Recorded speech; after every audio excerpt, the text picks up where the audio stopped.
Hey kids, this is Miss Simone, and I am reading the next chapter to you for The Mouse and the Motorcycle by Beverly Cleary.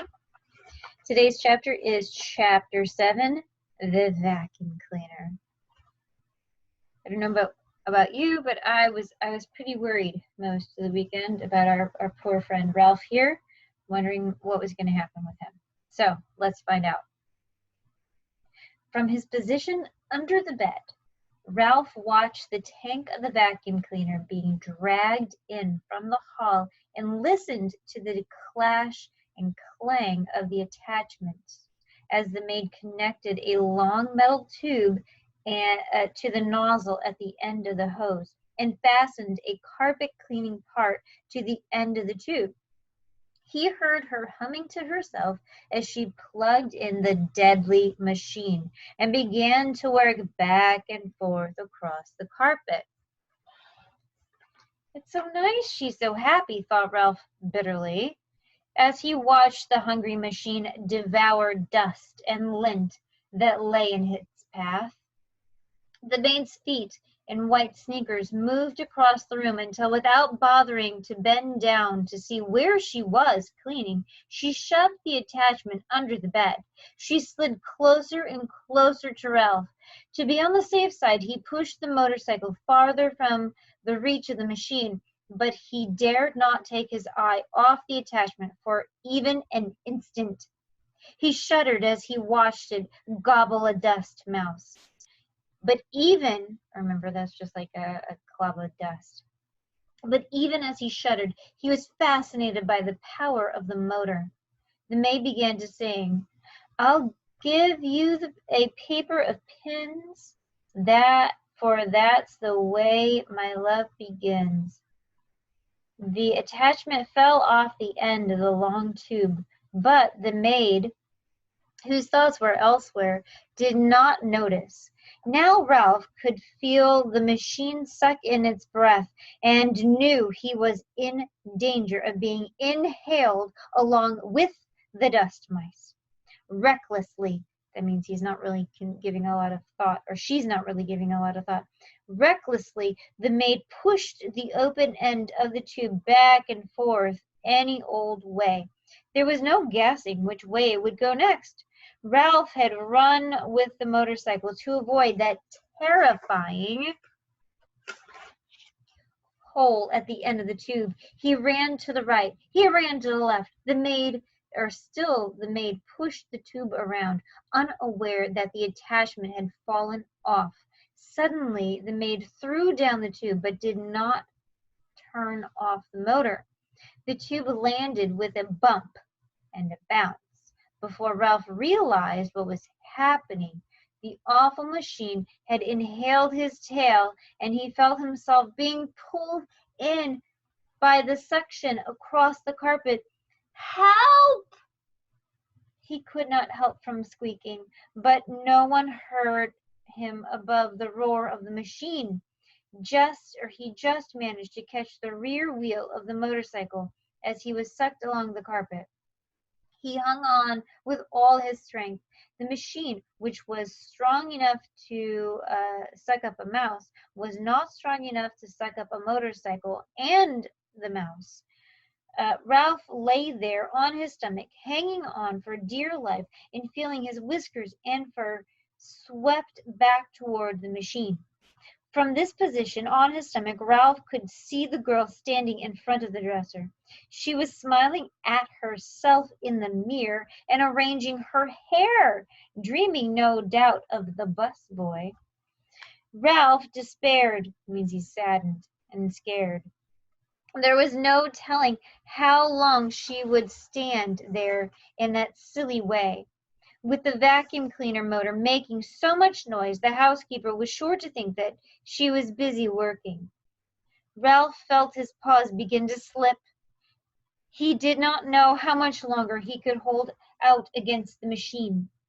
He had to think of something, and think of it fast. With every bit of his strength he had left in his body, he clung to the wheel of the machine of the motorcycle.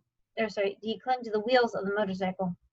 with his left paw while he moved his right paw toward the exhaust pipe. That's where the carbon dioxide comes out of a machine or like a motorcycle and a car. If he could just manage to pull himself along until he could get on the motorcycle, bit by bit, hand over hand, Ralph dragged himself forward along the exhaust pipe. He knew he was making progress when he could see part of his tail once more. He reached back and yanked his tail out of the tube, only to have it sucked in again. Ralph was far from being out of danger. "I'll give you the keys to my heart," the maid sang to herself before the mirror, now pulling her hair behind her ears, now piling it up on top of her head, oblivious, unaware, to the desperate struggle under the bed. Okay, once Ralph's paw slipped from the exhaust pipe, and he thought that he was a goner until he caught the rear wheel in time to save himself. Slowly, he moved forward until his entire tail was free. Things were easier when he could brace his hind foot against the spokes of the rear wheel. Slowly he rose, clinging to the machine until he was able to grasp the hand grips and throw his leg over the seat. Ralph felt considerably safer sitting on the motorcycle and very much pleased with himself for having outwitted the vacuum cleaner. Outwitted means like outsmarted. He thinks that he beat the motorcycle. He's smarter than the motorcycle. He was quite sure by now that the maid would never bother to look under the bed. He tried to move forward, propelling, that means moving himself forward, propelling the cycle with his feet, but he found the suction from the motor behind him was too strong.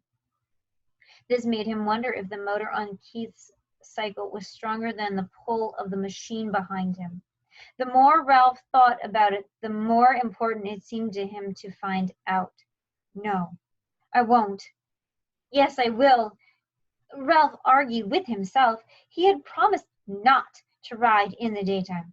Yes, but Keith did not know he would have a chance to see which was stronger, the motorcycle or the vacuum cleaner. Keith would be interested, wouldn't he? Wouldn't any boy? Riding the motorcycle would not be reckless. It would be an important experiment. Motorcycle versus vacuum cleaner. Which would be the winner? Ralph had to find out. The maid turned abruptly, that means like quickly, without warning, from the mirror. Her feet in sneakers moved across the floor toward the electric outlet. She disconnected the vacuum cleaner. There would be no experiment. If Ralph was going to pit one motor against another, he had to do it now. He would never have another chance.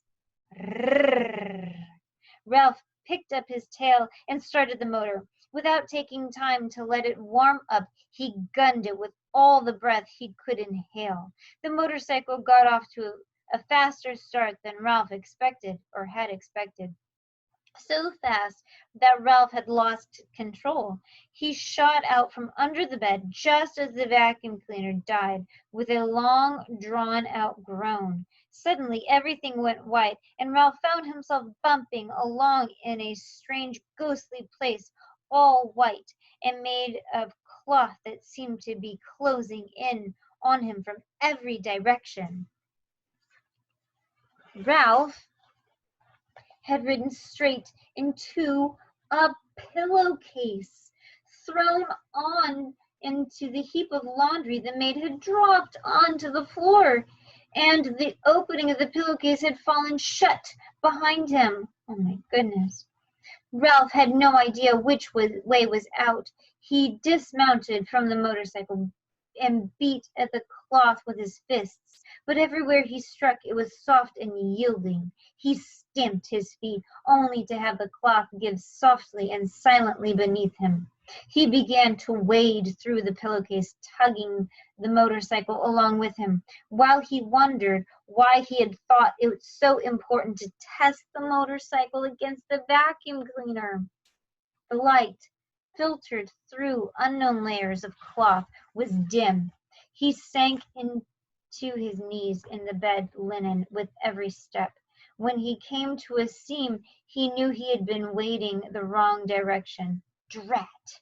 Muttered Ralph. He turned still, dragging the motorcycle, and tried to retrace his footsteps, only to find that he had no idea which way he had come. There were no landmarks. The clouds of cloth were white, billowy, and yielding in all directions. Double drat! He stamped his foot, only to find himself sinking deeper into the linen. From the swishing sounds he could hear outside, Ralph knew the maid must be unfolding clean sheets for the bed. He plodded on, dragging the motorcycle, without direction and with very little hope. "He promised to buy me a bunch of blue ribbons," she sang, "to tie up my bonny brown hair." Down the hall a door opened. Ralph heard a muffled woof, and in a moment the clink the click of a small dog's toenails on the bare floor at the edge of the hall of the carpet, followed by sniffing. That was dangerously close. The little terrier began to bark. "I know you're in there," he yipped. "Stick your tongue out and wag your finger at me, will you? You just wait." Paws began to scrape against the sheets and the pillowcases as if the dog was trying to dig a hole. Ralph decided it was wiser not to talk back to the dog. He huddled, scarcely breathing, against the motorcycle. "Well, hello, you cute little thing," said the maid, revealing to Ralph that she was even sillier than he had thought. As if there was anything cute about a terrier that could scarcely see through his own hair. The dog went on yapping, a bit self-consciously. Ralph thought now that he knew he was being admired by the maid.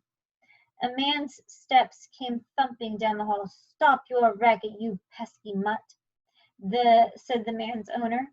And Ralph knew when the bark suddenly came from above him that the dog had been snatched up. "Let me down and I'll dig him out," yapped the dog as he was carried away. "Just let me down for 1 minute and I'll show you." Suddenly Ralph felt himself being tumbled out of the pillowcase. He did not even have to think what to do. He automatically grabbed for the motorcycle and he held on with all his strength. Even though he had been tipped upside down with his feet in the air, Ralph knew he was being lifted up inside the bundle of bed linen and carried down the hall. He laid still, his front paws locked around the front of the wheel of the motorcycle, waiting to see what would happen next. The maid walked a short distance to what Ralph judged to be the linen room, and there she dumped her armload of bedding before she went off to clean another room. Ralph was deep in the hamper, where no light filtered through it all. These sheets and pillowcases were on their way to the laundry, and since he had no wish to be laundered, any more than he wished to be thrown into the trash, there was only one thing for him to do: start chewing. Ralph ripped through the pillow or into the pillowcase with his sharp teeth, and in no time he had managed to make a ragged hole, which he crawled through. When he tried to pull the motorcycle after him, he discovered the hole was much too small. He had stopped to chew a bigger hole before he could pull the machine along with him.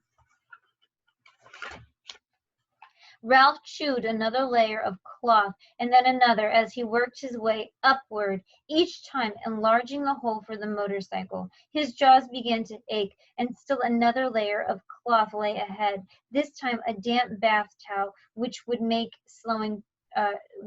slow the chewing. Ralph was forced to make a decision. Did he want to save his life, or did he want to be carried off into the laundry with the motorcycle? There was only one answer. He wanted to save his life. He must abandon the motorcycle.